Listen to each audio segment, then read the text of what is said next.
நான் கார் டிரைவராக இருக்கேன், டாக்ஸி ஓட்டுறேன். ஸோ இது வந்து ரெகுலராக இங்கே நேற்று நைட்டு ஒரு 10:30-11 மணிக்கு தான் ஒன்றாந்து வண்டியை நிறுத்திட்டு போனேன்.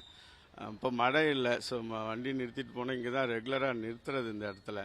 காலையில் டியூட்டிக்கு போகிறதுக்காக ஒரு 5:30-6 மணிக்கு வந்து பார்க்குறேன். வண்டிக்கு துடைக்கிறது க்ளீன் பண்ணுறதாக பார்க்கும்போது இந்த மாதிரி ஆயிடுச்சு. அப்புறமா தான் நான் போலீஸ் ஸ்டேஷனுக்கு சொல்லியிருக்கேன். அவங்க வந்து கொஞ்சம் ஹெல்ப் பண்ணிட்டு இருக்காங்க. கார்பரேஷன்லேயும் வந்து கொஞ்சம் ஹெல்ப் பண்ணுறதா சொல்லியிருக்காங்க. இன்சூரன்ஸ்க்கு கிளைமுக்கு சொல்லியிருக்கோம், அவங்க இன்ஸ்பெக்ஷன் வரதா சொல்லியிருக்காங்க. அண்டு இது வந்து டோ பண்ணுற வண்டிக்காக வெயிட் பண்ணிட்டு, ஏன்னா இந்த டிராஃபிக் ரொம்ப டிஸ்டர்பன்ஸாக இருக்குது.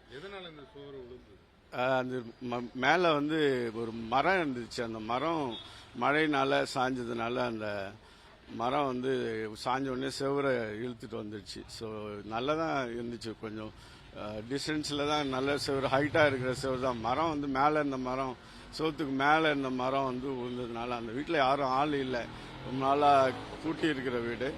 ஸோ அதில் ஒயர்லாம் போனதுனால அந்த மரத்தை வந்து முன்னாடியே வெட்டி இருந்திருக்கலாம். பட் நானும் வெட்டலான்னு ட்ரை பண்ணேன். அது வேற ஒருத்தவங்க வீடுனால நம்ம அந்த மரத்தை வெட்ட முடியாது.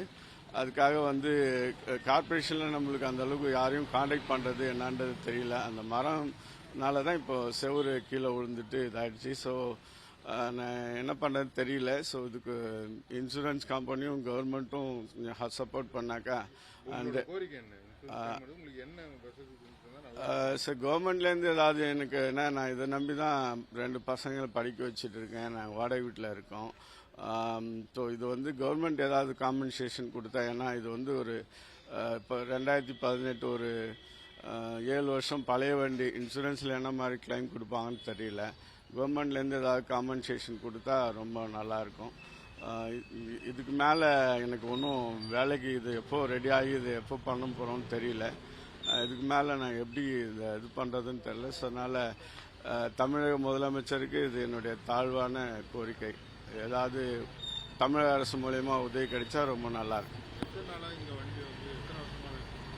நான் இங்கே கொரோனா டைம்லேருந்து இங்கே இருந்தோம். அதுக்கு முன்னாடி ஆக்சுவலாக சேத்பேட்டை அப்பாசாமி தெருவில் இருந்தோம்.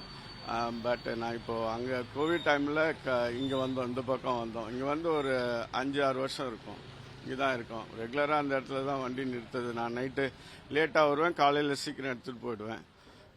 ஸோ இந்த வண்டி தான் எனக்கு இப்போதைக்கு வாழ்வாதாரம். ஸோ அந்த வண்டி இந்த மாதிரி ஆனது இப்போ என்ன பண்ணுறதுன்னு தெரியல. என் பேர் குளஞ்சிநாதன். நான் சேத்பட்டு அப்பாசாமி தெருவில் தான் பர்மனெண்ட்டாக இருந்தேன். இப்போது இந்த பக்கம் வந்து வாடகை வீட்டில் இருக்கிறேன். அதனால பர்மனெண்ட் அட்ரஸ் அங்கே தான் இருக்குது. எனக்கு சொந்த ஊரெல்லாம் கடலூர் மாவட்டம்.